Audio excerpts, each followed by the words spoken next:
A ver.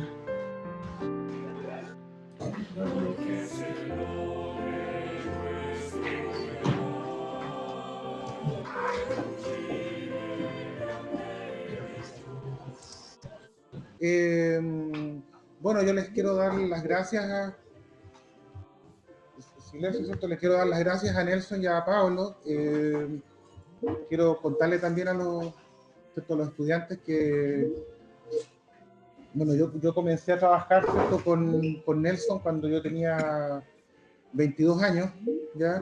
Eh, y tuve la suerte de que antes de trabajar, ¿cierto? En un proyecto grande con Nelson en la empresa Orden, el profesor del ramo de ética, ¿cierto? El profesor Erwin Carrasco, nos había hecho ¿cierto? Mucho hincapié en que durante los primeros años de profesionales es súper importante el tema de tener experiencias significativas de trabajo, ¿ya?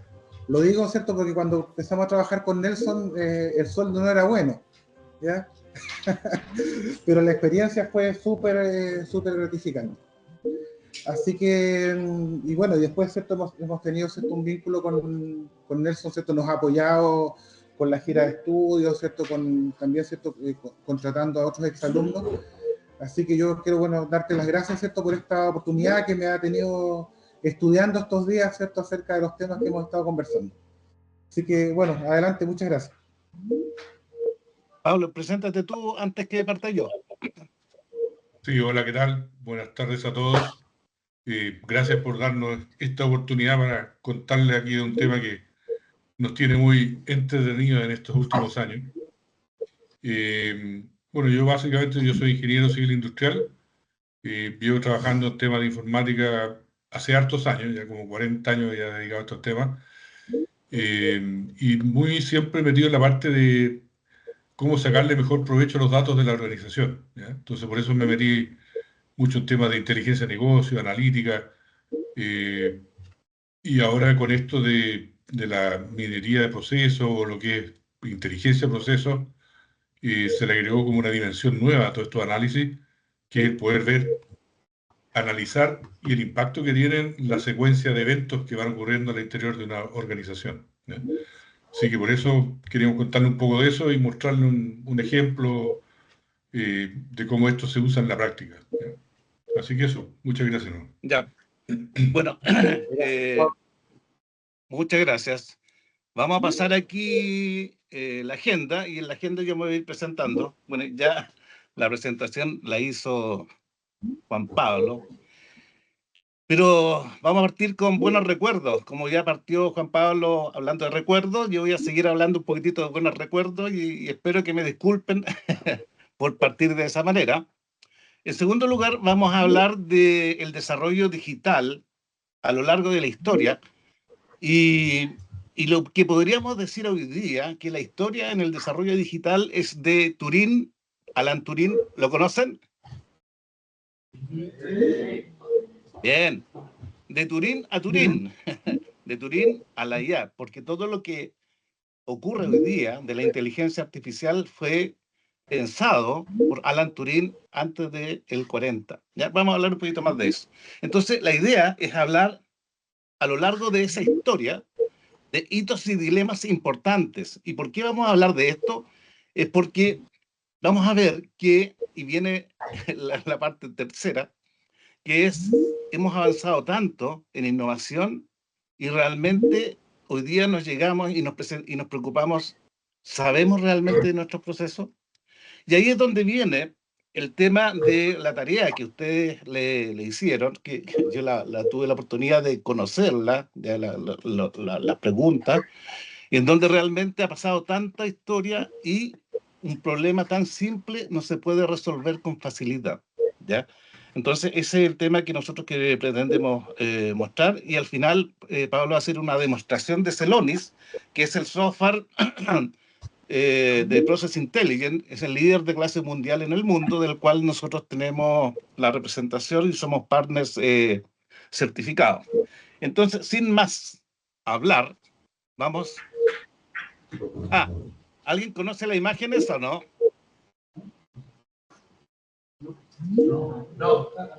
Bueno, atrás está el libro de Alan Turing, Computer Machinery and Intelligence, en donde él hizo las primeras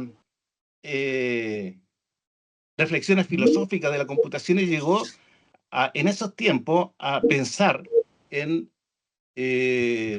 los computadores pueden pensar, y esa fue la gran pregunta que se hizo, que generó todo un montón de desarrollo posterior. Generaron unos test de saber, de él preguntarle a alguien que estaba atrás de una puerta, entonces cómo él podía por las respuestas saber si era persona o era computador. Entonces estaban las primeras pruebas de ese tipo. Y aquí el que aparece en la pantalla es Philip K. Dick. ¿Conocen a Philip K. Dick? Es el que escribió ese libro, es Sueñan los androides con ovejas electrónicas, que es de donde sacó donde se obtuvo la película de Blade Runner. Esa me imagino que la habrán visto. La 1 y la 2. Bueno, la diferencia que tuvo en el enfoque Philip K. Dick con Alan Turing fue que Alan Turing dijo, ¿pueden los computadores pensar? Y Philip K. Dick dijo, ¿pueden los computadores sentir? Y viene toda esa película maravillosa que sacó la secuencia posterior. De ahí viene todo esto. Y por eso nosotros vamos a partir haciendo mi presentación, que es eso. Le voy a mostrar aquí un artículo del Diario Austral del 13 de agosto del 84, y yo era director del Centro de Computación de allá en la Austral, en donde dije que apareció un artículo, una charla que yo no la había visto y me llegó a mí cuando estaba preparando una charla el año 2014, el 2015, estaba preparando una charla y me llegó justo ese artículo, el chiquitito, que era recordar 30 años que yo había dicho que los computadores serían tan comunes como los teléfonos. Y lo que había en ese momento eran estos computadores, ¿ya? Y estos teléfonos, ¿ya? Entonces, en ese tiempo, escribí ese artículo y en el fondo, ese artículo que decía, para hacérsela fácil, lo que iba a pasar, que los niños menores de 15 años aprenderán con una facilidad increíble. Y ustedes dirán, oh, qué ridículo eso, si eso ya pasó, pasa todo el rato. Pero en ese tiempo esas cosas no pasaban. Entonces, la idea también es mostrar la dimensión del desarrollo que hemos tenido en este corto tiempo en el cual ustedes no habían nacido, pero ha habido un crecimiento tan tremendo en la historia de la humanidad que es bueno a veces sentar y pensar en que eso existió y lo potente que es. Van a decir, la otra cosa que decía era que van a haber muchos equipos en las casas conectados con una red de transmisión, antes no habían. Iba a consultar la cuenta bancaria, los menús, la cartelera del cine por el celular. ¿Ya? En ese tiempo nada eso era posible. Iba a ser la rápida. Íbamos a ver el diario, y el diario lo vemos cada rato. La descentralización del procesamiento, cuando habían algunos computadores en algunas partes, los investigadores de la universidad en ese tiempo se mandaban los papers por correo, ¿ya? Y así se los corregían, así los mandaban. Hoy día eso iba a correr por la red, las bibliotecas se iban a informatizar. Antes la gente tenía que ir a la biblioteca y pedir el libro y llevárselo a la casa y no podía verlo de otra manera, ¿ya? Y las carreras tenían que tener un profesor al menos para que los instruyera en la incorporación de la sociedad informatizada. Esas eran las cosas que pasaban en ese tiempo, ¿ya? Y es bueno saber lo que ha pasado mucho más que eso, ¿ya? ¿Qué ha pasado en realidad? Ese computador existía, era el DEC 2020 que teníamos en la universidad, llegamos a tener 3 en mis tiempos, en donde se inició toda la que es la informatización de los alumnos, la enseñanza, ahí se creó la carrera en que están ustedes. Enseñamos a los profesores a meter sus ramos y hoy día, al momento que existía, que yo di esa charla en el 2016, había un celular, quizás no tan bonito como ese, pero ese era el momento a eso llegaron los teléfonos, que eran los celulares.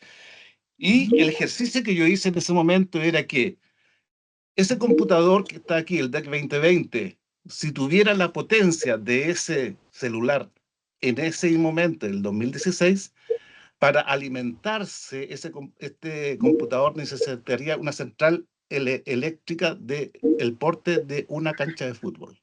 Es tan grande el desarrollo que ha habido en el tiempo. Bueno, hoy día están apareciendo esos otros dispositivos que van a reemplazar los celulares y tanto esas cosas, las gafas de Google y iPhone, que están pensando en tomar todos los temas de realidad virtual y dejar los teléfonos de lado. Entonces, el avance ha sido tremendamente importante. Y aquí vamos a ver el desarrollo que decía de Turín a Turín, ¿ya? En donde vamos a ver, por un lapso de tiempo, que es harto en la historia de la computación desde el 50, y viendo distintas categorías de desarrollo, de hitos y dilemas que han ocurrido a lo largo de ese tiempo. Vamos a separarlas en comunicaciones, arquitectura de procesamiento, datos y analítica, desarrollo y operaciones, seguridad y gobernanza, procesos y automatización, inteligencia artificial y estrategia organizacional. Y las primeras cosas, como le decía, que fueron en el 50 y antes del 50, esas preguntas famosas que podrán las máquinas engañarnos hasta hacernos creer que son humanos en esos tiempos, cuando no había ni siquiera computadores decentes, o sea, de hecho no habían. Una de las únicas cosas que habían, el Bombe, que salió antes del 41, que con que Alan Turing hizo esa máquina, que era la primera máquina inteligente, donde descubrió el... Nelson, es que se nos cortó ¿Sí? un poquito. Si puedes volver a la pregunta de los años 50. ¿Cuál? ¿Matra? No, la pregunta, esa pregunta inicial, ahí se cortó cuando mostraste la Ya, pregunta. ya. Partimos en los años 50 con una pregunta que Alan Turing hacía, que era, ¿podrán las máquinas engañarnos hasta hacernos creer que son humanos? En ese momento, cuando no habían ni computadores, había alguno en el mundo, ¿ya? Lo único que había era una máquina que había hecho Alan Turing, con la cual él descubrió el código Enigma de los alemanes y pudieron ganar la guerra, acelerarla y todo eso. Esa era la primera máquina inteligente que hubo, y con esa capacidad que tenía Alan Turing, que tuvo, llegó a hacerse esas preguntas que nos hacen pensar que realmente era una persona tremendamente inteligente. Es el que decía, ¿podrán las máquinas pensar? ¿Ya? Cuando no había nada. Después pudimos ver que apareció el ENIAC. Usted en su carrera lo habrán estudiado como el hito, que es el primer computador del mundo, que salió el UNIVAC. Y en el 50 salieron los primeros teléfonos, esos de discado dial, esos que se dan con el dedito, que dan vuelta, salieron en 50. Ese era el desarrollo. Y en ese desarrollo, esta persona salió con ese tipo de preguntas, ¿ya? De ahí hubo todo el desarrollo de la inteligencia simbólica versus la inteligencia humana, una comparación ahí, que lo que era, cómo iba a ser la inteligencia artificial comparada con la inteligencia humana, debates de ideología profundas. Y por otro lado, aparecieron las fibras ópticas, que empezaron a conectar cosas, y el conocido COBOL, no sé si para ustedes conocido, pero fue el primer lenguaje empresarial con el cual están hechos muchos de los sistemas que hoy operan todavía. Después aparecieron la primera, la ARPANET en comunicaciones, que fue la primera red, que es la base de la Internet de hoy día, y salieron esos PDP-11, que son equipos departamentales, microprocesadores, a diferencia de antes, que estaban los mainframe, como esos que estaban ahí, que son computadores centrales. Apareció el PC ahí por el 70, y ahí estaba un dilema de si vamos a seguir usando mainframe o microcomputadores. También apareció la Ethernet sobre la LAN. Y de aquí me pasé una cosita, que es los moraditos en seguridad. I am the creeper, catch if you can, que es el primer virus que apareció sobre la red ARPANET. Decía, trata de ataparme. Ese fue el primer virus que existió en la vida. Después salió el Reaper, que era un virus, el primer antivirus también, y empezaron todos los desarrollos en distintas áreas. Empezaron a desarrollarle las redes, en cuanto a almacenamiento de datos, se discutía sobre si convenía usar archivos planos o bases de datos relacionales. Se fundó SAP, que es la empresa de software hoy día que hace los ERP mayor del mundo, y después también apareció Oracle, que introdujo en todo lo que es el tema de las bases de datos. Inteligencia artificial, se desarrollaron mucho en medicina los sistemas expertos y había un dilema también si era mejor programar en base a reglas procedurales o tener sistemas expertos, con lo cual tuvieron bastantes éxitos, pero tuvieron más desazones, fracasos, porque no había capacidad de procesamiento, y vino el invierno de la inteligencia artificial que pasó mucho tiempo estancada, básicamente porque la capacidad de procesamiento no era la que se requería. Vamos a ir avanzando aquí, no me voy a detener en cada una de las cosas porque cada uno de estos dilemas tiene una historia que podemos estar hablando mucho rato, que no es el propósito de la charla, sino que el propósito es ver la evolución como ha ido para entender por qué hoy día en procesos estamos como estamos. Se empezó a hablar de la base distribuida versus la centralizada, apareció el McAfee, el primer antivirus, el primer DDoS masivo. DDoS son los ataques de denegación de servicios antes de los 90. Estaba el tema de case versus no case. Case, no case. Eso era programar a dedo, programar artesanal, o hacer generadores de código de programa. Y hoy día, ustedes, ¿qué es lo que ven? Ustedes están generando, probablemente están con ChatGPT generando y haciendo las tareas, ¿o no? Bueno, pero eso se genera mucho. Y apareció también un tema muy interesante que era la paradoja de Moravec. No sé si alguien la ha escuchado. Que era un dilema que decía que es fácil conseguir que los computadores muestren capacidades similares a los humanos adultos, con pruebas de inteligencia, como jugar damas, pero es extremadamente difícil hacer que un computador pueda hacer cosas que hace un bebé de 1 año. Esa es la paradoja de Moravec de la inteligencia artificial. O sea, ¿cómo podemos hacer? El computador puede hacer cosas muy rápidas de adulto, pero una cosa intuitiva que hace un bebé no la puede hacer. Y esas son las cosas también importantes en lo que es el desarrollo de la inteligencia artificial que han marcado los hitos. Está en el tema de la data. Fíjense que aquí están archivos planos, base de datos distribuida, y aquí empezaron a salir los primeros sistemas de gestión. Y los sistemas de gestión eran como bases de datos, como ClickView, como ese tipo de cosas, en donde el dilema era si tenerlos como cuadros de mando departamentales o bases de datos de gestión empresariales. Esa era la discusión. Las bases de datos objetos versus las relacionales. Estaban los OLAP, ROLAP y MOLAP, que son sistemas de gestión. Después apareció el Business Intelligence, que ustedes probablemente lo conocen también, con el Data Mining. El Data Mining fue la primera vez que alguien miró un dato y dijo: yo, sin tener un algoritmo estadístico que yo quiero analizar ese dato, voy a analizar todos estos datos y que el sistema descubre cuáles son las relaciones de ellos.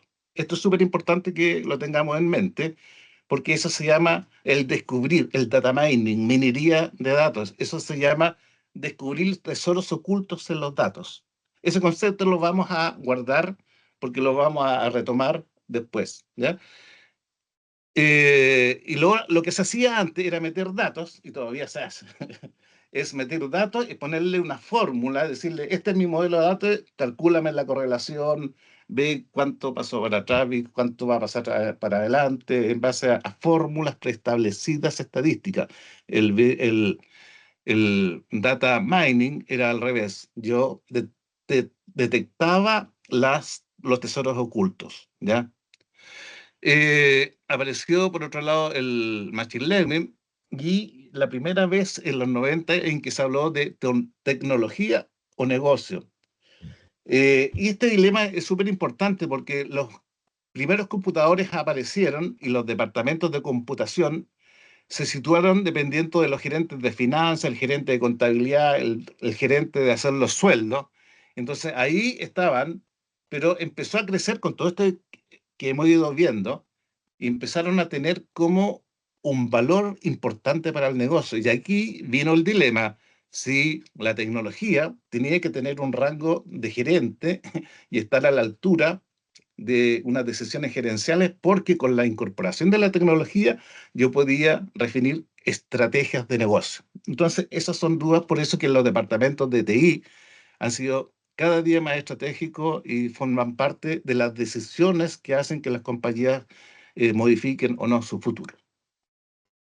Después llegaron, bueno, están los celulares que vienen apareciendo a la red 1G, 2G, 3G, primer celular, y aquí apareció el primer malware de celular, obviamente, tenía que aparecer.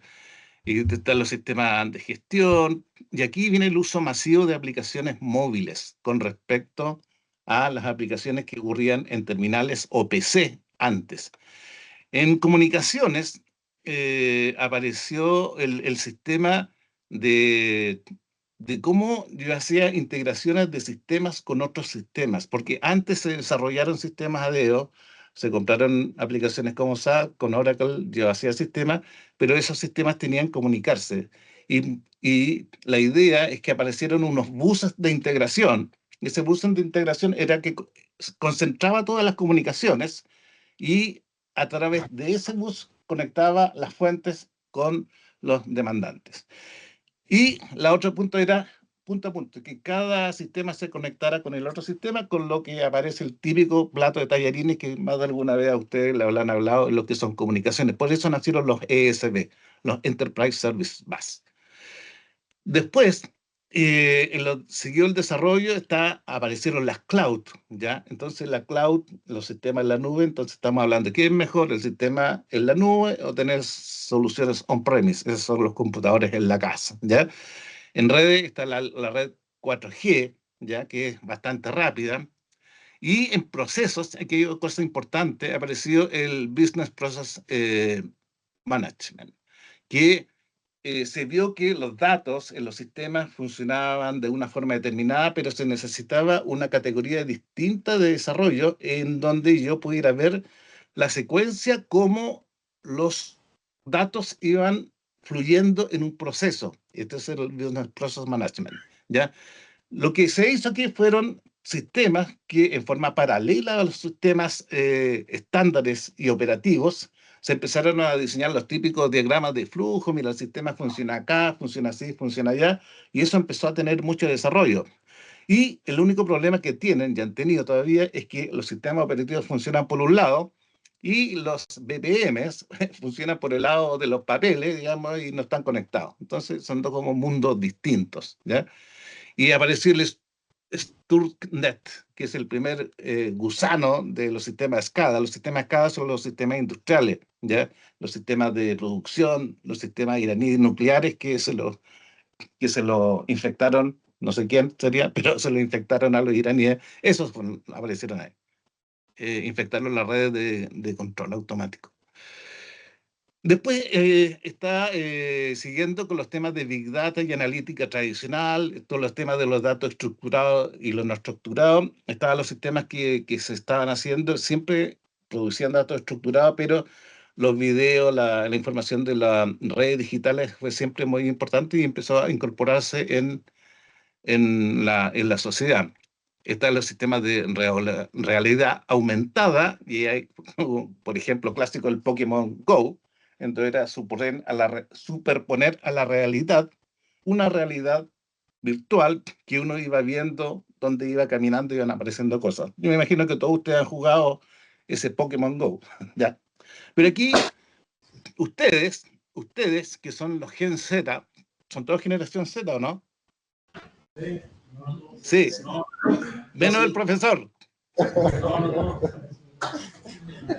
Ya. Gen Z. Y ustedes nacieron aquí, más o menos. Ustedes nacieron con celulares, con redes rápidas, con aplicaciones móviles, probablemente haciendo malware con celulares, ¿ya? Pero ahí nacieron ustedes, ¿ya? Entonces, estas cosas probablemente no la conocían, pero nacieron nativos digitales. Ustedes nacieron, y las generaciones anteriores también, ustedes también fueron nativos digitales. Y después viene un concepto que se llamó la transformación digital. De hecho, esa presentación que yo le contaba, en donde saqué esa foto inicial, la presenté en esa charla en el 2016, porque justo me apareció antes, esa foto la había encontrado y me pareció atingente también mostrarla. En esa charla hablamos de la transformación digital. Y la transformación digital es hacer que todo lo que se construyó hasta antes de, fíjense, estábamos con COBOL, estábamos con mainframe, estábamos con servidores, y la forma de interactuar de todos los sistemas que se había construido estaba hecho para conectarte de un microcomputador, conéctate de un terminal. Pero con los celulares que usaron los nativos digitales, ustedes, nació esta generación que el 85, por ejemplo, ya nació y después tenía peso y tenía poder económico, y dijeron, yo no voy a ir más a un banco, ¿ya? ¿Por qué el banco tengo que ir a hacer cola? Entonces, y eso en todo nivel de empresa, en toda la empresa, los organismos gubernamentales tuvieron que adaptar y modificar sus procesos a la nueva forma de consumir la tecnología que vino por el lado de los gemelos digitales. Por eso viene todo este tema de la transformación digital. La transformación digital al final es eso. Y se habló mucho de la transformación digital que vamos a hacer, que tenemos que hacer. Los estudios de Gartner que decía el 40% de las empresas está preocupada de esto y o no está preocupada, otros tienen planes, otros no han implementado la transformación digital. Mientras se pasaban hablando todo esto, llegó la pandemia y tuvieron que hacer la implementación, la transformación digital así a mata caballo, de un rato para otro, en donde tuvieron que transformar sus sistemas para que la gente que no podía salir desde sus casas pudiera interactuar con los sistemas, ¿ya? Pudiera comprar en un supermercado. Y ahí hubo una transformación grande, pero errónea, porque lo que básicamente se hizo fue la transformación de la cara al cliente. O sea, lo que antes hacían acá en la moneda, pusieron una capa web, pero nada de atrás lo cambiaron, con lo que se han generado muchos problemas. O sea, se cambió la carita nomás, o sea, la forma de acceder. Después seguimos con otros desarrollos bastante importantes que no me voy a detener en todo. Está la automatización, apareció como automatizar procesos en comparación con la inteligencia de procesos. La inteligencia de procesos ya empezó a aparecer porque, no sé si se acuerdan acá del data mining, apareció el data mining, yo hacía minería de datos, encontraba tesoros ocultos en los datos, relaciones ocultas en los datos. Por el otro lado está el BPM que ordenaba etapas, secuencias de actividades, y juntaron estas dos categorías de la ciencia y salió el process mining. Entonces el process mining es encontrar ineficiencia en las secuencias de datos. O sea, el evento ya no era un evento por sí solo relevante, sino que lo relevante es la secuencia. Y la secuencia es a donde yo le hago la minería, ¿ya? En su tarea, ustedes que le hicieron esa de la multa, a ustedes le pasaron puras secuencias, ¿cierto? Entonces, el análisis es sobre esas secuencias. Antes, el análisis era sobre los eventos. Y esto de la inteligencia de procesos es algo bastante nuevo, como Pablo después va a introducirlo y hacer una presentación.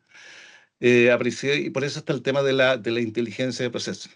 Después está todo lo de la inteligencia artificial, los modelos abiertos versus cerrados, y el juicio humano versus el automático, la ética en la IA, los sistemas LLM versus los agentes y la arquitectura RAG, que es algo de lo que se está hablando mucho hoy día. Inteligencia artificial hoy día ha tenido un desarrollo espectacular. De hecho, por aquí hablamos de que salió el lanzamiento y uso masivo de la IA en la nube. Y con todo eso, las empresas, todos dijeron, vamos a aplicar la inteligencia artificial a todo. Y en las empresas, por ejemplo, empezaron a aplicar agentes de inteligencia artificial a los datos porque las empresas son procesos. Todo lo que tiene una empresa son procesos, son secuencias de eventos. Y empezaron a aplicarle esa inteligencia artificial a eso y se dieron cuenta que no llegaban a nada. ¿Por qué? Porque los datos estaban desordenados. Los datos necesitan de ser entendidos en una secuencia, en un orden, para que la inteligencia pueda tener un efecto positivo real, ¿ya? Y eso es una cosa hoy día que es súper importante. O sea, el que entienda eso, ¿ya? Y por eso a mí me es tan grato también estar dando esta charla junto con Pablo y estar conectado siempre con algún mundo académico, porque eso hoy día es la importancia. Aplicar la inteligencia artificial sobre un desorden de cosas va a entregar desórdenes de soluciones que al final no son nada, son un desorden, ¿ya? Entonces vino la nube y lo que decimos hoy día, no AI without PI. PI es Process Intelligence. No uses la inteligencia artificial si no tienes los procesos ordenados, ¿ya? Entonces, fíjense que pasamos por 50 años, ¿no? Casi 80, de puro desarrollo, en donde hoy día decimos, usamos la inteligencia artificial que la pensó en 1950 Alan Turing, y hoy día llegamos a tener inteligencia artificial, pero se está usando y los resultados son malos. ¿Irá a venir otro invierno de la IA? No creo. Pero sí, el invierno puede ser mal usada. En el ámbito empresarial necesitamos un orden. Entonces la pregunta aquí, ¿tanto desarrollo y aún no entendemos nuestro proceso? ¿Habrá una nueva paradoja como la paradoja de Moravec? Veamos. ¿Qué pasa aquí? Ya. Y aquí, bueno, aparte de las presentaciones de hacer es como jugar con ideas. Está la nueva paradoja, la paradoja de Moravec del 88, que habla que es fácil que los computadores hagan las cosas de los adultos, pero es muy difícil de que hagan las cosas de los bebés, ¿ya? Y nosotros hicimos una elaboración propia de Avantis, ya que la paradoja del laberinto digital, hecha anoche, ¿ya? Es relativamente sencillo desplegar miles de redes, virtualizar servidores en decenas de regiones globales. Aquí tengo que correr esta cosita para acá. Entrenar los modelos de día con millones de parámetros, pero resulta casi imposible que el propio sistema explique en términos reales y claros y accesibles las verdaderas razones de por qué un simple flujo de aprobación de un trámite interno se ha detenido. Y esa realidad es tan terrible y real, ¿ya? Es tan terrible y real que uno se da cuenta, bueno, ¿qué hemos hecho con todo este desarrollo? Que al final es para procesar mejor la información y digamos nos damos cuenta que no lo podemos hacer bien. Y lo que nosotros creemos es que a ese le falta el contexto empresarial, que es una de las principales causas. A ese evento que está suelto en un lado y hay otro evento que está suelto, tienen que estar dentro de un contexto. Y ese contexto es el desconocimiento de las secuencias de valor, que es uno de los orígenes de nuestro nombre, de la charla, que es las secuencias de valor. Trabajar sobre las secuencias de valor es lo principal para entender cómo funcionan las empresas y lo principal para entender cómo un simple flujo de aprobación se ha detenido y saber la razón. Entonces, ese es la pasada por la parte de lo que es los dilemas y el desarrollo digital y cómo llegamos hoy día a estar casi en pañales en el entendimiento de nuestros procesos. Como hicieron ustedes la tarea de las multas del tránsito, a ustedes les pasaron un log de eventos que lo trabajaron y ahora Pablo les va a enseñar cómo se hace eso y cómo se hace en otra forma, de una forma más, más orientada a objetos. ¿Ya? Don Pablo.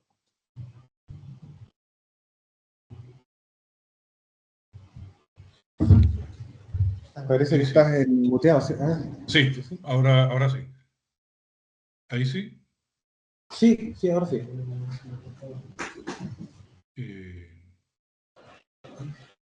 Ya.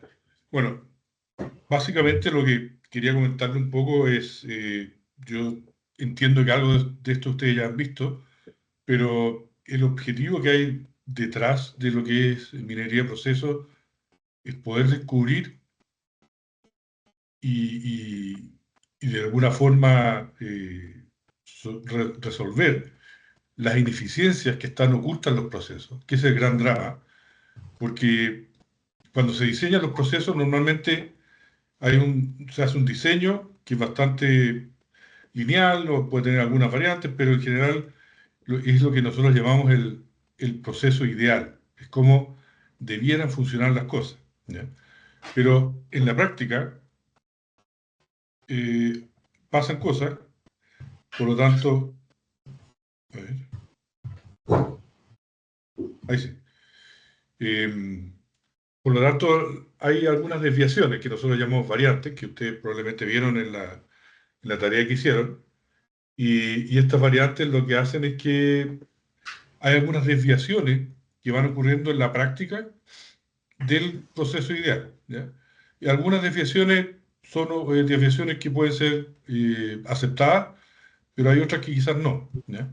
Y no solo hay desviaciones, sino que también hay otras cosas que son repeticiones, que hay algunas tareas que se hacen más de una vez, hay tareas que a veces eventualmente se pueden saltar, que quizás en algunos casos está justificado y en otros no, pero lo bueno es saberlo. Y así pueden pasar una serie de cosas que la idea es poder tenerlas identificadas para poder ver el impacto que están teniendo en la organización todos aquellos flujos que son los que en la realidad se van ejecutando y que cuando uno lo ve completo, es que no sé por qué no me avanza el de aquí. ¿Me podías hacer clic tú en eso? Ya. Porque en la práctica, y este dibujo que está acá no es un dibujo hecho con inteligencia artificial ni por un artista, sino que es un dibujo que refleja cómo se ve todos los caminos que sigue un proceso de negocio en un cliente real, ¿ya? Entonces, aquí cuando uno ve ese diagrama que nosotros llamamos el diagrama espagueti, uno se da cuenta de la complejidad de cómo se ejecutan los procesos en la organización, ¿ya? Partiendo de cómo se diseñó a cómo en realidad se está ejecutando en el día a día, hay una gran diferencia. Y muchas de esas desviaciones del diseño ideal son ineficiencias, porque se están haciendo cosas que no debieran, o hay temas de cumplimiento, que se están haciendo cosas como no se debiera hacer, se están incurriendo en algunos riesgos, etc. Entonces, la idea es poder tener esta radiografía, que hoy día, con lo que estamos viendo, más que una radiografía, es como una tomografía computarizada en 3D, ¿ya? Dale, Nelson. Porque básicamente lo que se está hoy día haciendo es hablar de lo que se llama un gemelo digital, es decir, poder generar una copia digital de los procesos de la organización. Pero lo que se quiere acá no es de los objetos ideales o teóricos, sino que de los objetos reales, ¿ya? Y para eso, ¿cómo funciona esto? Si ustedes se fijan, acá en la parte de abajo, están una serie de sistemas fuentes a los cuales uno se conecta, ¿ya? Entonces uno dice, entonces el ingrediente básico para poder hacer inteligencia de proceso es lo que nosotros llamamos la huella digital, ¿ya? Y efectivamente así es, porque lo que se necesita es que haya un registro digital de las cosas que van ocurriendo en todos estos sistemas que son los que permiten que la empresa opere, que la empresa funcione, ¿ya?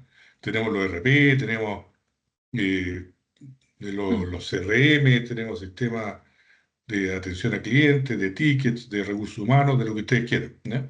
Pero cada vez que hay alguien usando alguno de esos sistemas y está apretando Enter en algún minuto, cuando hace algún cambio, se genera esta huella digital en alguna base de datos de ese sistema, ¿ya? Y esa información es la que se rescata para reconstruir esto que están viendo acá, que básicamente es lo que nosotros llamamos las líneas de tren, ¿ya? Y en que cada línea corresponde a un proceso, ¿ya? Entonces la gracia de poder verlo de esta forma, como las líneas de los trenes, es que hay puntos como este de acá, donde los procesos se unen y se topan. Por lo tanto, cuando yo estoy analizando, no sé, esta línea negra, por ejemplo, aquí me está diciendo, mira, también, ojo, que estas otras tres líneas que están acá pueden influir en los tiempos de las actividades de la línea negra, porque si no se cumplen las actividades previas que están en estas otras líneas, puede que tú no puedas pasar a la actividad siguiente, ¿ya? Entonces, son otras líneas que están también teniendo injerencia sobre lo que pasa en la línea negra.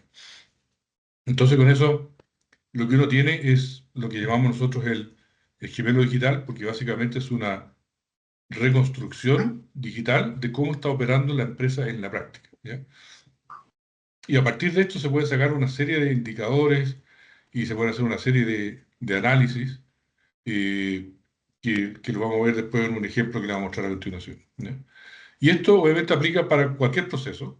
No hay un proceso donde esto funcione mejor o peor, sino que la condición es que tenga su huella digital que nos permita rescatarla para reconstituir de esta forma la secuencia que se han ido ejecutando las cosas, ¿no?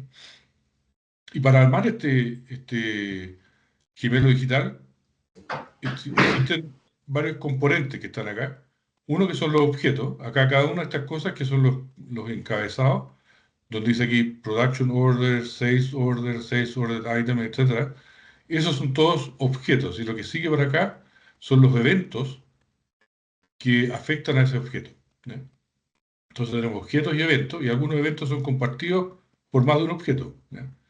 Y están esas, lo que se llaman las relaciones, que son las que nos permiten asociar eventos con objetos y objetos con objetos. Y después sobre eso se construyen dashboards analíticos, KPI y perspectivas que son una vista, de un subconjunto del gemelo digital, ¿ya? Porque nadie es capaz de analizar toda esta información de forma simultánea, sino que se va analizando por partes, ¿ya? Dale, Núñez. Y el caso particular de Celonis, ¿qué es lo que hace este? Tiene una parte que tiene que ver con el manejo de los datos, que es la parte clave inicial, donde es poder conectarse a toda esa fuente de datos y hacer todas estas extracciones para eh, llenar este modelo del gemelo digital que tenemos ahí con los objetos, los eventos, etc., ¿ya? Y eso es lo que está acá en el Data Core, donde después tenemos todos estos datos del proceso, que son los objetos, eventos y relaciones que dijimos, y también está lo que es contexto de negocio, donde sobre ese modelo empezamos a construir los modelos de procesos, las reglas de negocio, los KPI, etc., ¿ya? Y todo esto junto es lo que nos permite tener nuestro gemelo digital, ¿ya? ¿Y para qué esto se explota finalmente, ¿cierto? Con los usuarios que interactúan con estos sistemas, eh, pueden hacer análisis, que lo básico es ver cómo está el proceso, las variantes que tiene, qué tan conforme está el proceso de acuerdo al proceso ideal, etc., ¿ya? Pero también está el tema de la gestión, es decir, tú compararte con un proceso teórico, ver la diferencia y también poder hacerle un seguimiento a tu proceso, ¿ya? Y por último está el tema de las mejoras, no solo quedarse con la identificación de un diagnóstico, de lo que se llama el descubrimiento o de hallazgos que uno puede ir obteniendo, sino que también poder realizar mejoras, es decir, tener algún nivel de automatización o de cosas que permiten en base a los hallazgos hacer y realizar estas mejoras en los procesos, ¿ya? Y sobre esto se construye lo que se llaman aplicaciones para temas específicos que hoy día están disponibles algunas ya prehechas en el marketplace de Celonis. De modo que si uno quiere hacer análisis de cuentas por cobrar, de SAP, ese gemelo digital de todo eso y la aplicación y los dashboards y los análisis ya están hechos. Lo único que hay que hacer es conectar el SAP específico de un cliente y ese proceso es bastante rápido, ¿ya? Dale. Bueno, para mostrarle esto un poquito de una forma más práctica, vamos a ver una demostración. En este caso, dale la próxima, ¿no? Eh, Seleccionamos un caso de uso que es cómo se está usando o cómo se puede usar Process Intelligence en compañías de seguro, ¿ya? Eh, las compañías de seguros tienen un lenguaje un poco específico a su negocio, ¿ya? Entonces quería comentarle algunas terminologías que son importantes manejar acá, ¿ya? Eh, lo primero que cuando uno habla de una empresa, si ustedes se fijan, hay muchos procesos, ¿ya? Cada uno de estos es un proceso, ¿ya? Y estos procesos están muchos de ellos interrelacionados. Entonces aquí están agrupados por procesos que tienen que ver con el cliente, que tienen que ver con proveedores, que tienen que ver con los productos y servicios, que tienen que ver con administración y finanzas, ¿ya? Y cada uno de estos procesos tiene a su vez una serie de KPIs, ¿ya? Eh, y estos KPI son los que al final uno quiere monitorear porque son los que me dicen cómo está yendo el negocio, ¿ya? Entonces, y estos están para cada uno de estos procesos hay una serie de estos KPI. Ahora, dale a la siguiente. Si vamos a ver el caso específico de los procesos de una compañía de seguro, si uno sigue aquí como la cadena de valor de los procesos principales, están por un lado los procesos comerciales, ¿ya? Marketing y ventas, que está el tema de prospectos, ¿ya? Cuando una persona llega a una compañía de seguro y dice, oye, me interesa cotizar un seguro para mi auto, o quiero un seguro catastrófico de salud, lo que sea, ¿ya? Eso es prospectar. Y después hay temas de cross-selling, ¿ya? Temas de distribución, aquí se habla, normalmente están los agentes y los corredores, porque las compañías de seguros no siempre venden directo, sino que venden a través de terceros, que son los corredores seguros. Y también hay un tema de gestión de la performance de todos estos agentes y brokers. Y después cuando entra el tema de la póliza, que la póliza es el objeto que representa lo que uno asegura. En el caso de seguro de un auto, la póliza me va a decir que se aseguró tal auto desde tal fecha hasta tal fecha. Y después viene una serie de cosas que se llaman las coberturas, que me dice contra qué estoy asegurado.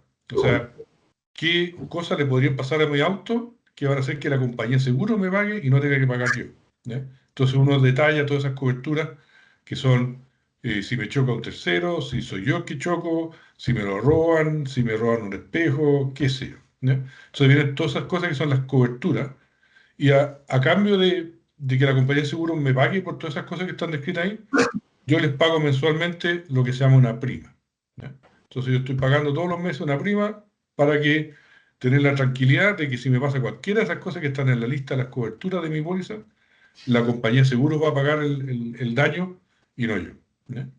Y cuando tengo un problema, surge esto que se llaman los claims o los siniestros, en español se habla de siniestro, donde yo declaro el siniestro. Ya tengo que decirle, oye, sé que me pasó tal cosa y me piden una serie de datos y ahí las compañías de seguros empiezan a evaluar qué tan complicado puede ser este siniestro. ¿Es un daño total? ¿Es un daño que tengo que cambiar una puerta o tengo que cambiar el auto entero? Etcétera, ¿ya?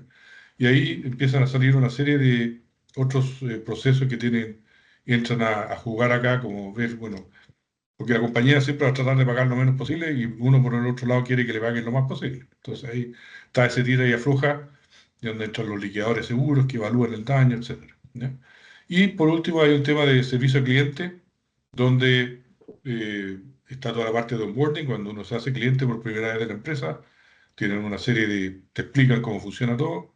Después está servicio al cliente, cuando uno, no sé, quiere hacer un cambio en la póliza porque dice, oye, sé que me cambié de auto y quiero cambiar el auto, o porque quiero aumentar las coberturas, quiero agregar esta que no tenía, o porque cambié de dirección, lo que sea, ¿ya? Y después hay una serie de lo que se llama seguros, o sea, procesos de soporte. Los típicos son los de recursos humanos, administración de finanzas, TI, etcétera. Pero también una parte importante en lo que es seguro tiene que ver con todo lo que es riesgo y cumplimiento. Entonces ahí hay tres procesos principales de gestión de riesgo: cumplimiento regulatorio, que es bien importante porque son muy reguladas las empresas, y todo lo que es detección de fraude, ¿ya? Dale. Dale eso. Y para cada uno de estos procesos, lo que nosotros hacemos con nuestros clientes es definir que este es uno de ellos, que es el caso de los siniestros. ¿Ya? ¿Cuál sería tu camino ideal? Entonces me lo escriben aquí, mira, tengo la primera notificación, después le asigno este siniestro a alguien, se llega a una decisión de si corresponde o no corresponde y por cuánto, como que se guarda una reserva para poder pagar esto y después se le paga al cliente y se cierra el siniestro, ¿ya? Y para poder gestionar yo estos siniestros, se definen una serie de KPI que están acá, que tienen que ver con el costo por siniestro, los, los contactos manuales por siniestro, porque mientras más se digitaliza el proceso, menos contactos personales o manuales van a haber, o sea, más se va a hacer en forma automática. Y después hay una serie gasto en que se incurre, que también está el KPI, como el que si me prometen que me pasan un auto mientras me está arreglando el mío, entonces tengo ya cuánto dura el arriendo de ese auto, etc.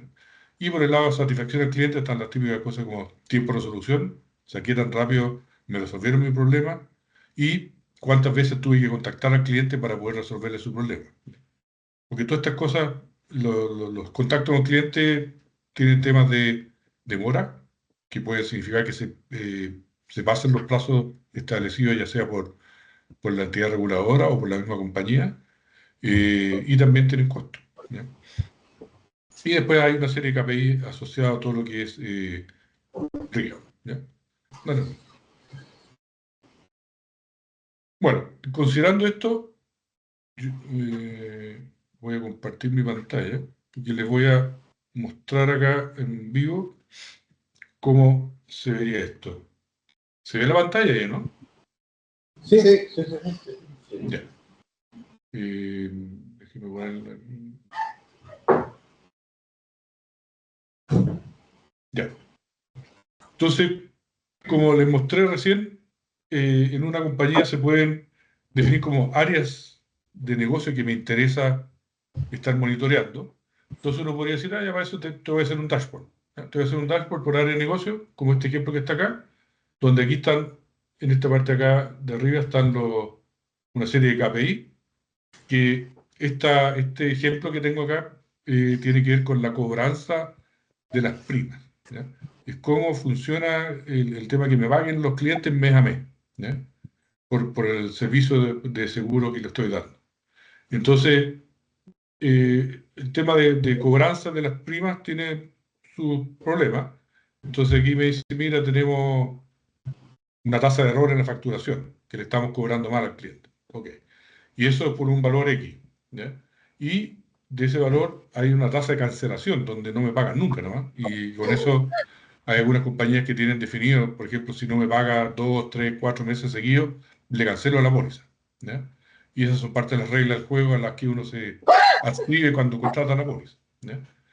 Entonces esa es la tasa que se llama acá del write-off, donde yo tengo que cancelar la póliza y eso tiene un perjuicio para la empresa porque dejo de recibir ese flujo futuro de prima que no voy a recibir y el cliente se queda sin seguro, ¿ya?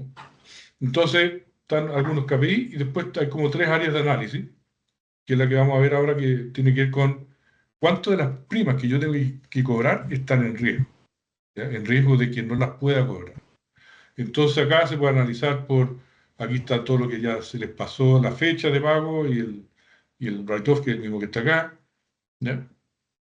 Y aquí está por tipo de producto, y acá hay cosas interesantes que empiezan a aparecer, como por ejemplo, dice oportunidades recomendadas por la inteligencia artificial de Celonis. Es decir, estos son temas en los cuales hay que poner ojo, porque dice que si mejoramos cualquiera de estos temas, vamos a poder lograr un impacto importante en la incobrabilidad de estas primas, ¿ya? Y el primero que está acá dice que tenemos disputas del monto de la prima con nuestros clientes, ¿ya? Y ese ongoing discrepancy es que he tenido este problema de disputa por bastante tiempo, ¿ya? Y dice que es el principal problema que tengo, no sé, el total de casos que tengo acá, no sé cuántos son. No está acá. Pero tengo muchos casos donde tengo este problema y si lo logro mejorar, puedo tener un impacto de disminuir en 15% lo incobrable, ¿ya? Después hay otro tema de cómo están evolucionando los pagos automáticos, que es lo que quisiera tener toda compañía de seguro, que es que yo le pase mi tarjeta y le digo, oye, inscribirla en PAT, tengo pago automático de la tarjeta, o el PAC, con pago automático de la cuenta corriente, y con eso la compañía se asegura de una manera más certera de que la va a estar pagando todos los meses. Entonces también interesa ver la evolución de esos pagos y de otros pagos que nunca se han aplicado, o sea, pagos que están todavía por definirse. Bueno, y acá uno puede empezar a filtrar algunas cosas. Todo lo que uno ve acá funciona como filtro. Si solo queremos ver lo que es seguro de vida, entonces automáticamente filtra aquí los valores, filtra aquí todo, etc., ¿ya? y ustedes lo pueden ir viendo ahí directamente, o elegir alguna acá. Entonces está todo conectado, están todos estos objetos conectados entre sí. Pero esto es como la visión a la que se llega una vez que ya se analizó el problema y se dijo ya, estas son las áreas que nos interesa analizar. ¿Ya? Y cuando uno va acá y le dice ya, pero yo quiero ver cómo está funcionando mi proceso por detrás. El proceso que me permite hacer esta cobranza de las primas. Entonces, aquí es donde vemos lo que se llama el Process Explorer, que es uno de los componentes que... A ver, déjame simplificarlo un poquito. ¿Ya? Y ustedes probablemente cuando hicieron la tarea, que tuvieron un solo proceso o un solo flujo que modelar, ¿ya? En el cual son las actividades asociadas a todo lo que es cobranza de prima. ¿Ya? Entonces, dice que, bueno, para poder cobrar una prima, primero tengo que crear la póliza, emitirla, etcétera, hasta crear la facturación, después se reciben pagos, etcétera. ¿Ya? Entonces son como las actividades esperadas. Ahora, dentro de estos flujos, se pueden ver varias métricas. Por ejemplo, aquí lo que estamos viendo son la cantidad de objetos que fluyen acá. Si ustedes se fijan, dice que hay 433.000 actividades de cobranza de prima acá, pero acá al final llegan 356.000, ¿no? Entonces, ¿qué pasó con las otras que se quedan en el camino? Es porque siguen otros caminos, ¿ya? Siguen caminos distintos a que muestra primero, siempre el camino más frecuente, ¿ya? Y aparte de eso, se pueden ver otros indicadores, por ejemplo, aquí los tiempos, ¿ya? Entonces aquí, con el grosor de la línea, uno ve inmediatamente que este tiempo que está entre que se aplicó el pago y que se le eliminó la deuda al cliente pasa casi un mes, ¿ya? Que es lo que lejos más se demora en el proceso completo. Pero aparte de eso, como vimos antes, los procesos tienen variantes. Entonces aquí con uno va y le dice a él, pero muéstrame el siguiente camino más frecuente. Entonces dice, ya, el siguiente camino más frecuente es cuando después de que se manda la facturación, aparece un problema, ¿ya? Y ese que aparezca un problema, tengo que revisarlo y tengo que ajustar esa prima, ¿ya? Porque estaba mal calculada, ¿ya? Por ejemplo. Y eso es lo que pasa en la práctica, es que de estos 24 días, que era el camino normal, ¿ya? Cuando la cobranza está bien y yo la pago, le agrego esto que son, no sé, como casi 60 y tantos días, ¿ya? Entonces paso de una cosa que se demora 50 a una cosa que se demora 60 y tantos días. Entonces, claramente, el hecho de irme por este camino de acá me es más ineficiente que el hecho de irme por este camino de acá. Y eso también me dice cuántas veces pasa eso de los 217.000, cuántas veces se va por acá y cuántas veces se va por allá, ¿ya? Y ahí si queremos ver la cantidad de caminos, es lo mismo, ¿ya? Y así podemos ir agregando el tercer camino que más se recorre es uno que incluye la actividad que se pasó la fecha de pago, ¿ya? Y después, etcétera. Y aquí hay otro que cuando termina de crearse la facturación, el cliente pide un cambio en la póliza, ¿ya? Entonces, ahí dice, se solicitó un endoso, que básicamente es un cambio. Entonces hay que hacer todo el cálculo del cambio, qué significa, porque tengo que calcular la prima de nuevo y vuelvo de nuevo a este paso de acá. Entonces estoy repitiendo tareas y estoy haciendo cosas que teóricamente me están haciendo que sea más lento mi proceso, ¿ya? Bueno, y así podemos seguir agregando actividades hasta ver, estas son todas las actividades que comprenden que tiene que ver con este objeto, que es la cobranza de las primas, ¿ya? Bueno, y cada una de estas cosas, uno también tiene puede usarlas como filtro. Yo podría decir, oye, quiero ver todos los caminos donde, qué sé yo, haya ocurrido esta actividad. Entonces, si se fijan acá, automáticamente me dice, esa es la forma en que ocurre el proceso cuando ocurre esta actividad, ¿ya? Y no solo eso, sino que también cuando uno ve los tiempos que hay, por ejemplo, aquí hay, a ver si vemos los tiempos acá, ahí. Y yo quiero ver estos 29 días, cómo se distribuyen, ¿ya? También está acá eso, entonces yo puedo decir, pero me interesan los que se demoran mucho, por lo tanto voy a seleccionar solo esos tiempos nomás para filtrar las ocurrencias de mi proceso. Entonces me dice, bueno, esos son los que quedan y cuando le agregamos las actividades, eso es lo que hay, ¿ya? Cuando ocurre, cuando el tiempo se está entre tantos y tantos días, ¿ya? Entonces, estos diagramas de proceso se pueden usar para varias cosas. Y bueno, y aparte de ver todas las actividades, ¿ya? Que son estas que están acá, también en esto de acá podemos ver las conexiones, porque no siempre recorro esta actividad en esta misma forma, sino que de repente puedo decir, mira, hay otro camino que es este que va derecho para acá y me salto todas estas otras cosas, ¿ya? Y hay una serie de caminos adicionales que empiezan a aparecer, que van ocurriendo en la práctica, ya que al final me llevan a que este es el diagrama completo de todas las actividades y todos los caminos posibles que sigue ese objeto, ¿ya? Entonces, fíjate, acá hay un loop que sucede aquí, que sucede y que le agrega 38 días al proceso, que le repito esta única actividad, por algún motivo, ¿ya? Y si lo vemos perdón, en cantidad de veces, ¿ya? Son 9.000 veces de las 200.000 veces que tengo que hacer, son 9.000 son repeticiones, ¿ya? Por lo tanto, esa es claramente una ineficiencia que hay en el proceso, ¿ya? Ya. Quedan 10 minutos, Pablo. ¿10 minutos? Sí. Ya. Bueno, voy a mostrarle acá entonces esto, que nosotros estamos viendo que todo esto con un solo objeto o un solo proceso, y si queremos ver cómo se integra esto con los siniestros, cómo se integra esto con las pólizas, ¿ya?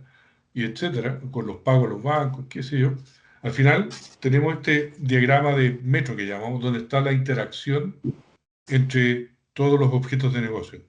Y lo que nos sirve es para saber que si yo tengo un atraso, no sé, en alguna de estas actividades de acá, yo tengo que saber que puede ser porque la actividad previa, por esta línea de metro, es la que me está molestando, o por esta otra, o por esta otra, ¿ya? Entonces, puede ser que esta sea la actividad que está haciendo que esto se atrase, ¿ya?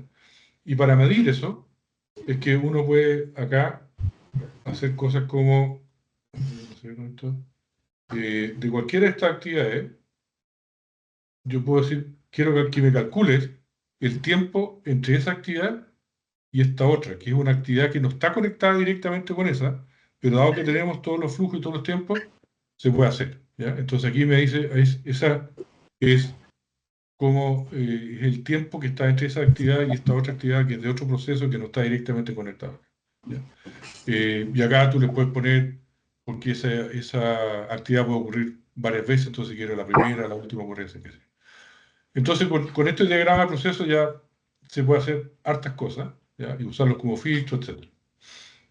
Pero aparte de eso,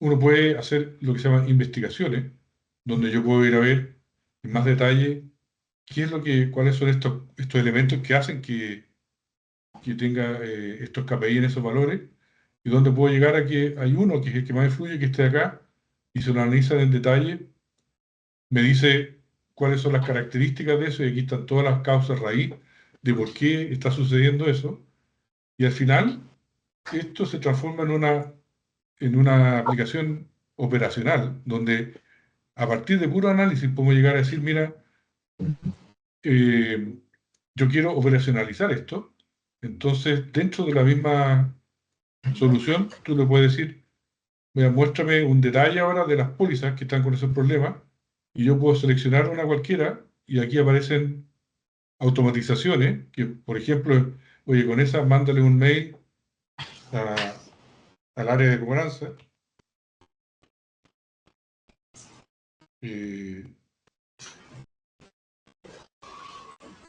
¿ya? Le mando un mail donde le dice, oye, por favor, ojo con esta póliza que se nos está trazando, lo que sea, y se ejecuta. Por lo tanto, estoy pasando de una cosa meramente analítica, entendiendo cómo funciona el proceso, a poder tomar acciones, ¿ya? Y si ustedes se fijan, acá me acaba de llegar un mail.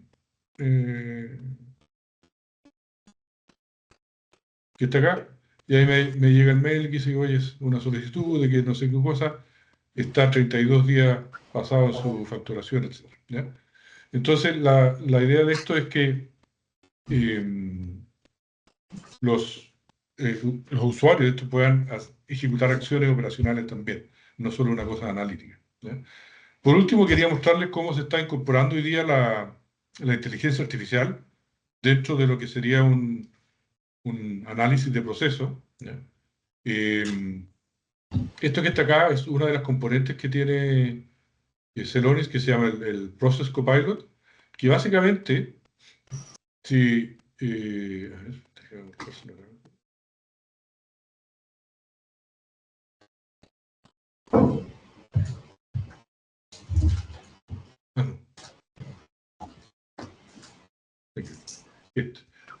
Si van a ver el Process Copilot, cómo está hecho, porque aquí es donde está lo interesante, es decir, está basado en un LLM, como está hecho ChatGPT, de hecho usa ChatGPT, pero lo integra con los datos de los procesos del negocio. Entonces, lo primero que uno le dice es cuáles son de todos los objetos de negocio, que son estos KPI que están acá, yo quiero analizar en este GPT. ¿Ya? Y después, ¿qué cosas le voy a decir? Mira, le voy a hablar de cobranza, le voy a hablar de las facturaciones y de los cuentas por cobrar. ¿Ya? Entonces, con esto le meto información de negocio al GPT. ¿Ya? Y con esa información de negocio, yo le puedo hacer después le puedo hacer la pregunta, que es el prompt. Entonces, ustedes se fijan, este prompt tiene variables que se le pueden incorporar que apuntan a los datos de negocio. Entonces, con eso yo integro una cosa que podría ser puramente de lenguaje a una cosa que tiene que puede interactuar con KPIs de negocio. Y si ustedes se fijan, está usando el GPT 4.0 mínimo. O sea, esto es ChatGPT, pero integrado con los indicadores del negocio. ¿Y cuándo lo vas a usar? Aquí hay una pregunta de ejemplo, como ver cualquiera de estas. Tú le escribes aquí en texto libre, que para no demorarme no lo voy a escribir, pero le escribes esta pregunta, que puede ser en inglés o español, da lo mismo, y te entrega la respuesta. Entonces la idea es que con esto se extiende el mundo que nosotros conocemos de GPT, no solo para desarrollar software o hacer preguntas generales y que te escriba cosas, sino que también para que te haga análisis de negocio en forma totalmente inestructurada. ¿Ya? Sí, yo creo que con eso, esto es lo último que podría mostrarles, si quieren, es que tiene que ver con la parte de las automatizaciones, que esto es un ejemplo cualquiera, ¿no? Que se llaman estas cosas, se llaman los action flows, que lo que hacen es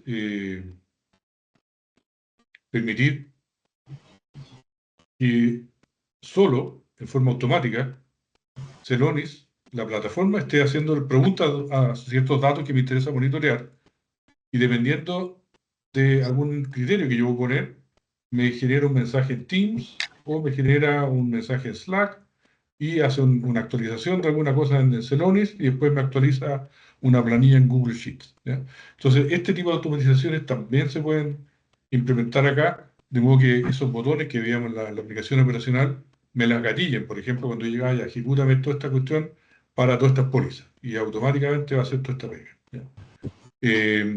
Por lo tanto, solamente con eso decirles que no solo es analizar, sino que también es poder ejecutar acciones sobre los hallazgos.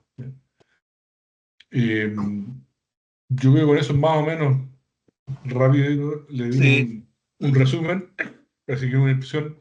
Hay muchas otras cosas que están acá, pero yo creo que lo vamos a dejar hasta acá. No sé si tienen alguna consulta. Sí, bien, pues muchas gracias Pablo y Nelson. Sí, yo quiero darle la palabra a los chicos antes de, ¿cierto?, de pasar alguna pregunta mía, pero no sé, sí, por favor, no sé si tienen alguna pregunta. ¿Las funciones Celonis son de pago? ¿Tienen base limitada? Ah, ya, sí. El tema del tema del licenciamiento, disculpen, ahora voy a dejarlo con silencio esto. Pregunta un estudiante del tema de licenciamiento de Celonis. Ujú. Sí, ¿Cómo funciona eso? sí, Celonis es una plataforma 100% cloud, ¿ya? Entonces lo que es el licenciamiento en realidad es una suscripción de software as a service, eh, y tiene un esquema de licenciamiento que es por proceso, ¿ya? ¿Ya? Y tiene un valor que es dependiente del tamaño de la empresa. El tamaño de la empresa se mide según distintos criterios dependiendo del tipo de industria en que esté metido, pero básicamente es el esquema, por proceso, por tamaño de empresa. Ya. Y en el tema de licencias educacionales o temas donde si los estudiantes quisieran, digamos, meterse a aprender, ¿cómo funciona eso? Ustedes pueden Sí, abrir una cuenta free ¿Ya? para usar una versión un poquito distinta de esta, pero sí que tiene todas las capacidades. Y esa está disponible, ¿ya? Eh, También hay unas cosas que se pueden hacer con Celonis directamente con la universidad para tener licencias para uso académico, que también ujú. podrían usar esa posibilidad de incorporar esto en los cursos de ustedes, digamos, y puedan tener ustedes un acceso mucho más profundo en los ramos que tienen. Sí, Celonis tiene una cosa que se llama el Academic Alliance, donde ya hay algunas universidades chilenas que están inscritas en esa alianza, y lo que hace Celonis ahí les da material eh, para los profesores que quieran incorporar el uso de esta tecnología en sus cursos, y casos de ejemplo, casos de estudio, y también acceso a una plataforma para uso académico. Vale. Ya, gracias. Ujú. Sí, ¿alguna otra pregunta?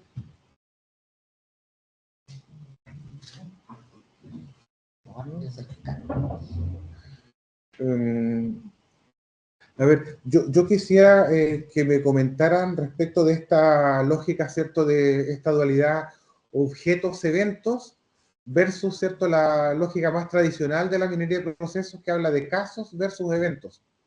¿Y cuál es la diferencia? Dale, Eh, Pablo. sí, mira, te voy a mostrar aquí con un ejemplo mejor. Eh, Esto que está acá es el gemelo digital de un proceso, que en este caso es el proceso de compras de una empresa, ¿ya? El Entonces, modelo de datos. claro, este es el diagrama, estos son todos los objetos y son las relaciones entre ellos, ¿ya? A diferencia de lo que es un event log, que también al final lo incluye, pero tú partes por diseñar esto de acá. Entonces, te diseñas tus cosas y las relaciones entre ellos. Y para cada uno de estos objetos, ¿ya?, están las relaciones que tiene con otros objetos, la relación que tiene con eventos y las transformaciones, que son cómo se va a poblar con datos ese objeto, ¿ya? Eso es todo lo que hay que definir acá, que es una metodología un poco distinta a lo que es generar un evento. La gracia que tiene es que cuando uno modela un proceso con esto dentro de una organización y después quiere modelar el segundo, lo más probable es que una buena parte de todos estos objetos que están acá los puedas reutilizar y solo agregas algunos otros objetos que son específicos para ese proceso y los eventos que son también específicos para ese proceso. Entonces, de a poco, cada vez tienes que ir, como el costo marginal es cada vez menor de construir un gemelo digital de la compañía completa. Y además que te permite ver las interrelaciones, porque cuando tú tienes un evento, por ejemplo, en el caso de seguros, si yo hago un evento para analizar los siniestros, y después me dicen, no, que quiero analizar cómo la gente está comprando las pólizas, que es el tema de suscripciones, qué sé yo, tengo que hacer dos eventos distintos, porque son dos flujos totalmente distintos. En cambio, si lo hago acá, yo puedo hacer los objetos y las relaciones que hay entre ellos, y así me quedan en forma natural unidos desde un principio. Entonces yo puedo ver cómo afecta una cosa a la otra. Si Y esto lo chistoso, tuviéramos que abordar con los eventos normales, por cada cajita haríamos un event log independiente. Claro. Y eso hace que sea mucho más complejo analizar esto, ¿no? Claro, el análisis termina siendo muy, muy fragmentado, digamos. Claro. Detallado. Sí. Sí. Vale. Sí, porque al final lo que lo hace es generar una cosa que se llama perspectivas que están acá. Y una perspectiva es como sacarle una tajada a este modelo objeto y va a generar un evento o algo equivalente para cada uno de los objetos que estén en esa perspectiva, ¿ya? Entonces es una forma que permite generar este esquema digital de la empresa completa. Porque con eventos independientes es bastante más difícil.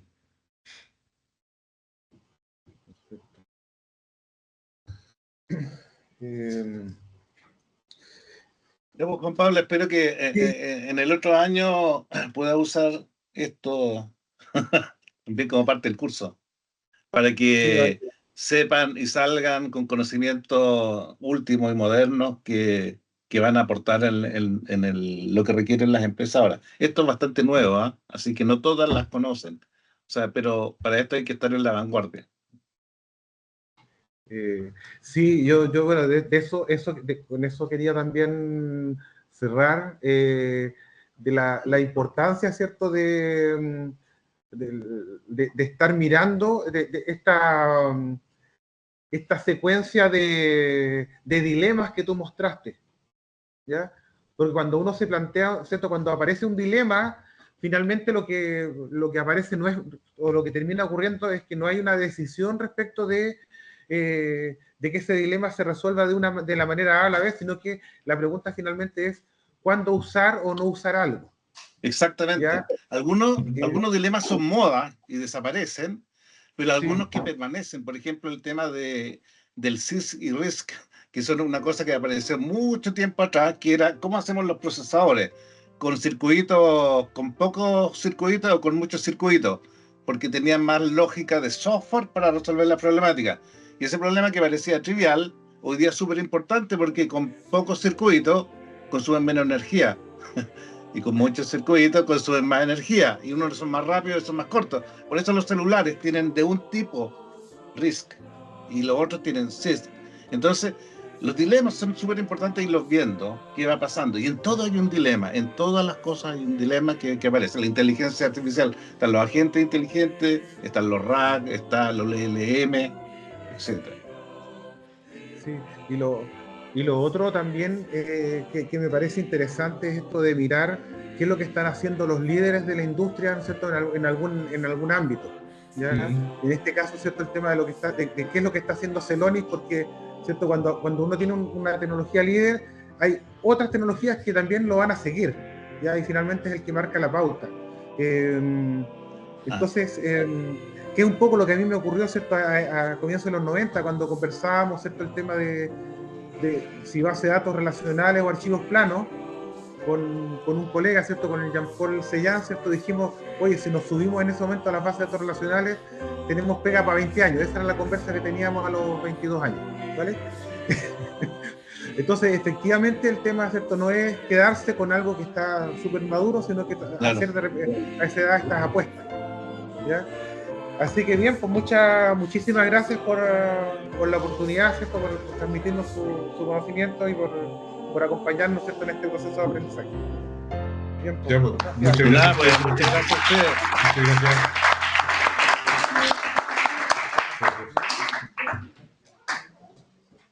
Chao, chao. Chao, gracias. Chao, gracias.